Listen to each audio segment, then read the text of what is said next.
Dutch lawmakers on Tuesday voted in favor of tolerating the cultivation of cannabis, a move that could bring to an end the key paradox of the relaxed Dutch policy on marijuana and hashish.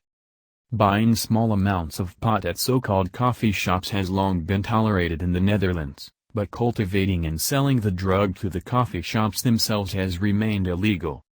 That hasn't stopped coffee shops flourishing since liberalization of drug laws in the 1970s. And becoming a major tourist draw card, particularly in Amsterdam, where tourists often visit the cafes to light up a joint.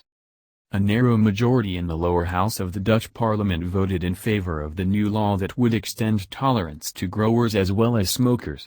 However, the bill still has to be approved in the upper house, known as the first chamber, where it is not clear if it can find a majority. If the votes in the upper house go along the same party lines as in the lower house, the bill would be rejected, Dutch broadcaster Noza reported. That means that the issue could become a bargaining chip in discussions to form a new coalition after the Netherlands' March 15 lower house election. Despite that uncertainty, weed sellers welcomed the vote.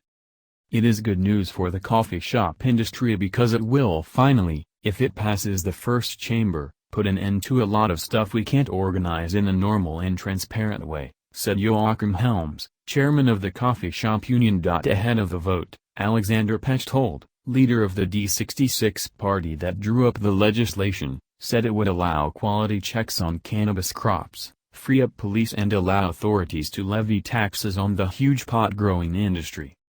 Afterward, he called the vote a historic breakthrough.